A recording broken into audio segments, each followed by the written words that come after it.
Introduction. Why are you looking at the clock, Vijay? I am trying to make out the angle made by the hands of the clock, uncle. I see. So what angle do they make, Vijay? They make a right angle, uncle. Great. Can you also comment on the shape of the clock, Vijay? Sure. The clock had 6 sides and it's a hexagon. Wonderful, Vijay. You have learnt your geometry well. Children, in this lesson, you will learn the basics of geometry, line segments, lines, and rays.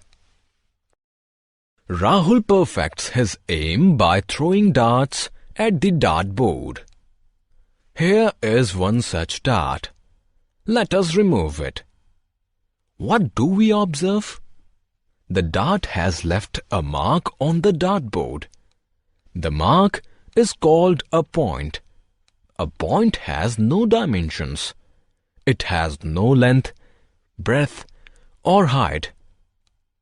Let us remove another dart to reveal another point.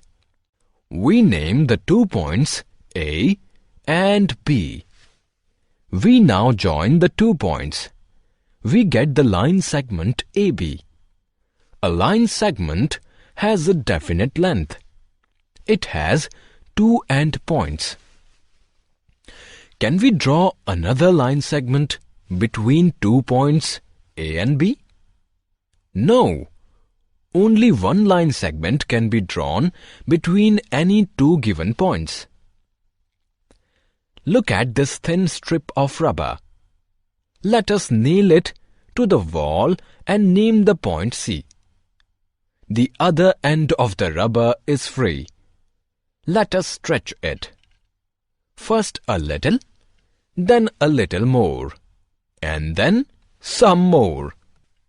What we get is a ray. A ray has only one end point. It can be stretched in the opposite direction infinitely. Let us now remove the nail and stretch the rubber in other direction. We now have a line. A line has no end points.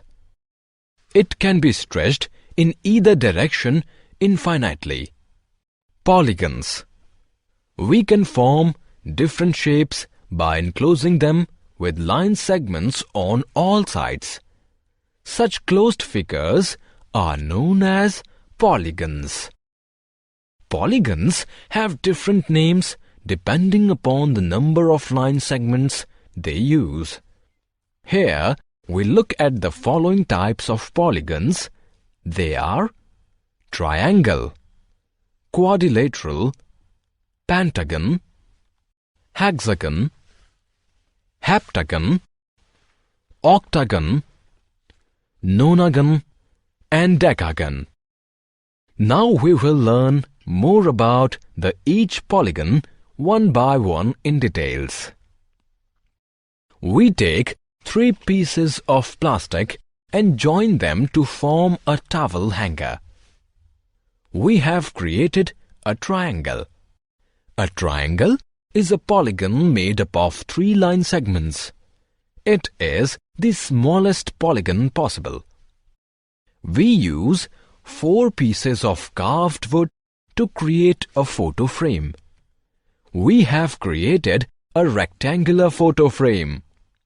A rectangle is a 4-sided polygon. It is made up of 4 line segments. Look at this image of US Army headquarters. It is known as Pentagon, as it has 5 sides. A 5-sided polygon is called a pentagon. Here is a clock. Let us provide its borders. We have a border of 6 line segments for the clock. A hexagon is a polygon made up of 6 line segments. Let us create a wall hanging using 7 straws. The rainbow wall hanging with 7 line segments is ready. A 7-sided polygon is called a heptagon. This is the image of the ceiling of a chapel in Germany. It has 8 sides. An octagon is an 8-sided polygon. Look at this image. It is the Bahá'í's house of worship. All Bahá'í's house of worship have 9 sides. A nonagon is a polygon made up of 9 line segments. Here is an old $5 coin from Hong Kong. It has 10 sides. A polygon with 10 sides is called a decagon. Angles. Any 2 adjacent sides of a polygon form an angle between them.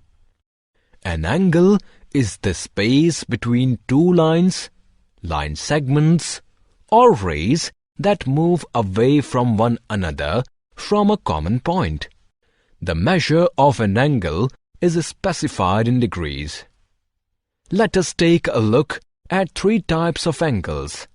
They are right angle, acute angle, and obtuse angle.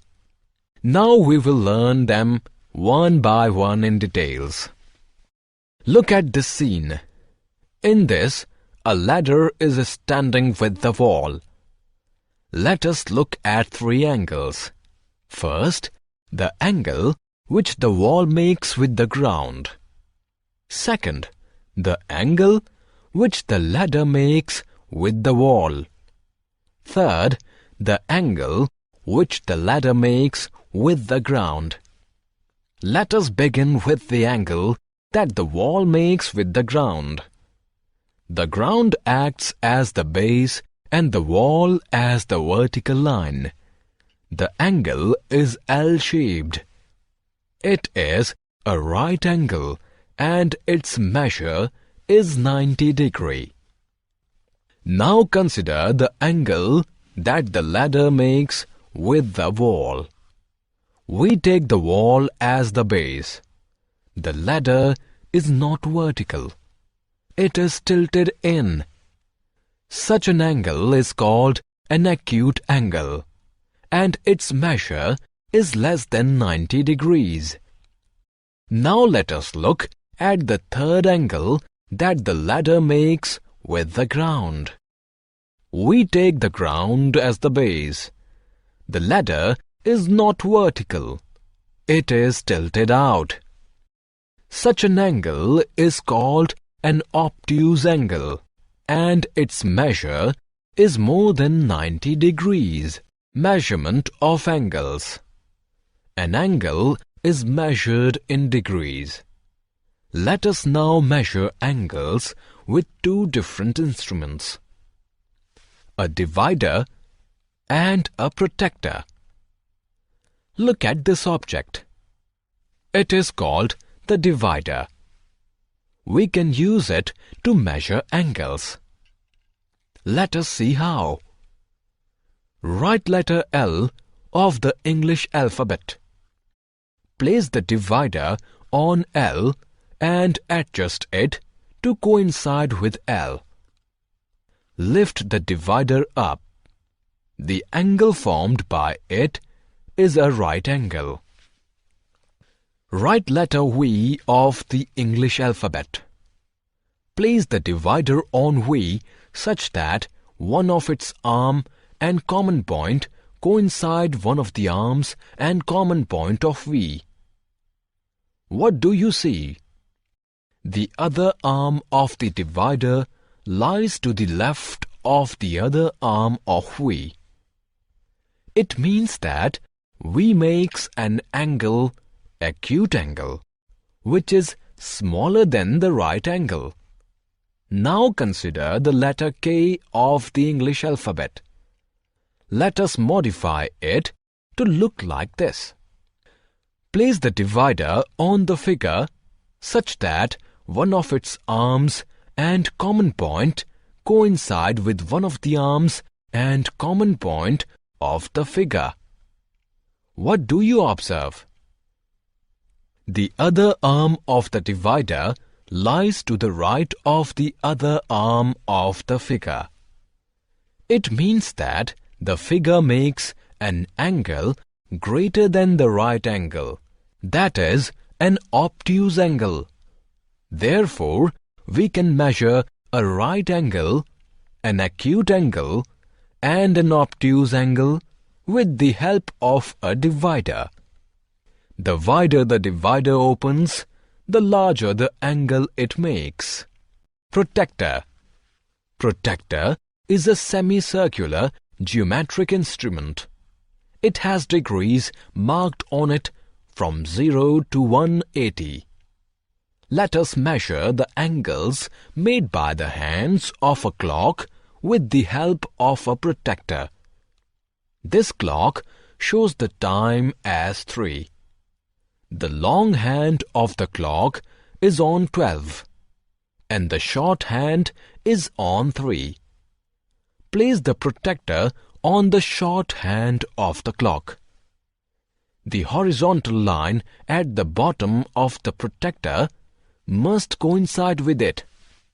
The midpoint of the protractor must rest on the common point where the long and short hands of the clock meet. Read the inner marking of the protractor on which the long hand rests. It is 90 degrees. Therefore, 3 o'clock makes a right angle. This clock shows 20 past 6.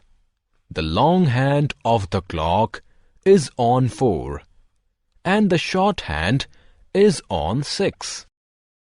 Place the protractor on the short hand of the clock.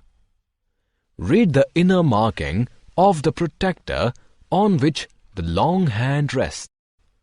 It is 60 degrees. Therefore, the time 20 past 6 makes an acute angle. The time is 10 past 9 by this clock. The long hand of the clock is on 2 and the short hand is on 9. Place the protractor on the short hand of the clock.